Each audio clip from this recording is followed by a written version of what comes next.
Here on Democracy Now!, democracynow.org, The War and Peace Report. I'm Amy Goodman. Vigils are being held across the country following what's been described as the deadliest mass shooting in modern American history. At least 50 people died in Orlando, Florida, early Sunday morning after a gunman opened fire at a packed gay dance club. More than 50 others were injured, the victims overwhelmingly Latino and young, between 20 and in their 20s and 30s. Authorities identified the gunman as 29-year-old Omar Mateen, who used a semi-automatic weapon that would have been prohibited under the assault weapons ban that Congress allowed to expire more than a decade ago. On Sunday, the Council on American Islamic Relations condemned the shooting. This is the group's executive director, Nihad Awad. Our hearts, thoughts, and prayers are with the victims of their and with the victims and their families. We offer condolences to the families, and we pray for the recovery of the survivors. This is a hate crime, plain and simple. We condemn it in the strongest possible terms. It violates our principles as Americans and as Muslims.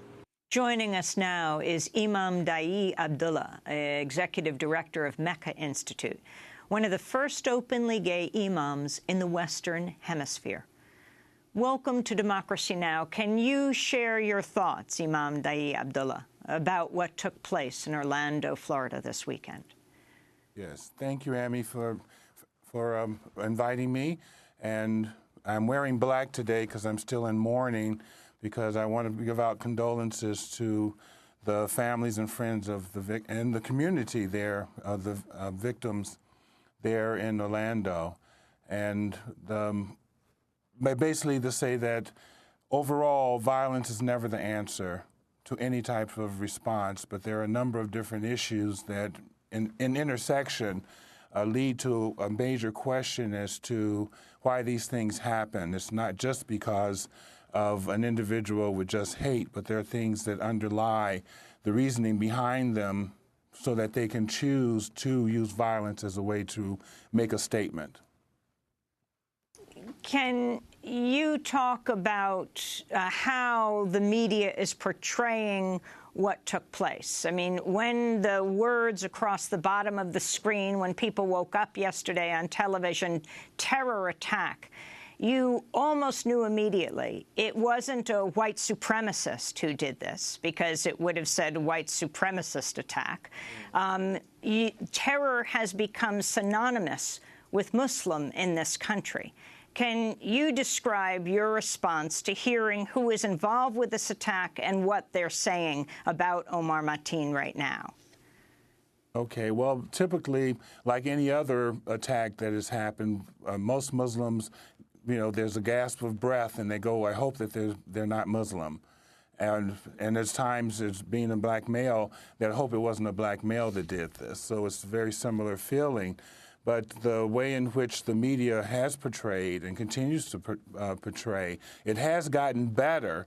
But the problem is that there's always this leap directly towards, if the person is Muslim that did it, then it's the terrorism rather than someone who may have a mental illness or someone who have other causes that led them to fall into the process of using violence in terms of what they do. So I think that generally when it's a white male, then it's mental illness is the first thing that they utilize after reporting the crime. But in this instance, it's always terrorism. And as Donald Trump commented yesterday evening, that this is, you know, keep the Muslims out. So it's always a direct attack towards Muslims who are American citizens, and as well as other individuals who are here who believe in their faith. And we find that we are now in a position, again, of trying to protect ourselves and, again, in some instances, causing people to become more sequestered in their day-to-day lives. You talk about mental illness, and you talk, we just played a clip of Satora Yousefi, his wife, his ex-wife, who said that he was mentally ill and that he beat her when he was married to her, Imam. Yes. Well, one of the issues I think is very important in many communities of color, there's a stigma about mental health. And in my pastoral counseling that I provide to not only LGBT Muslims, but also young Muslims, interfaith couples, older Muslims who are now in a different culture, we find that the shaming that comes from acknowledging that one may have some issues that may relate to mental health. Often people are not willing to go and seek additional help because of that shaming or that cultural stigma that's associated with it. And I think that we need to make this change in how people approach mental health so that people can be helped much earlier in the process if they should exhibit certain issues or certain ways in which we show there's some mental illness issues. If you could talk about also his fascination with guns. Speaking to Reporters Sunday, his ex-wife, Satori Yousufi, also described Mateen's interest in guns.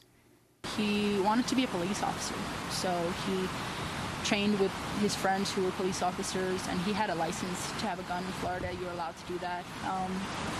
So he didn't practice anything in front of me, but I'm sure he went to shooting ranges. Was Satori Yousufi your response, Imam? Well, in growing up in Detroit, Michigan, both of my parents were gun owners, and that they taught us how to safely and carefully utilize them because we had businesses, and they showed us out of a sense of protection. But that was something that was used to never use a gun unless you never play with a gun unless you use it to intend to use it. But it was for protection only. And I think one of the issues quite often from a mental health perspective that people find power behind a gun. And I think this may be one of the issues that was prevalent with Mateen in that he used that as a source of power where he may have felt powerless.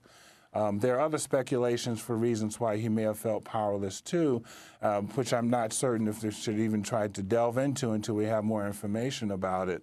But frequently, that is the issue behind most people. They feel a loss of power. They use a gun to sort of equalize things. And, of course, once the process begins, quite often people die in that process.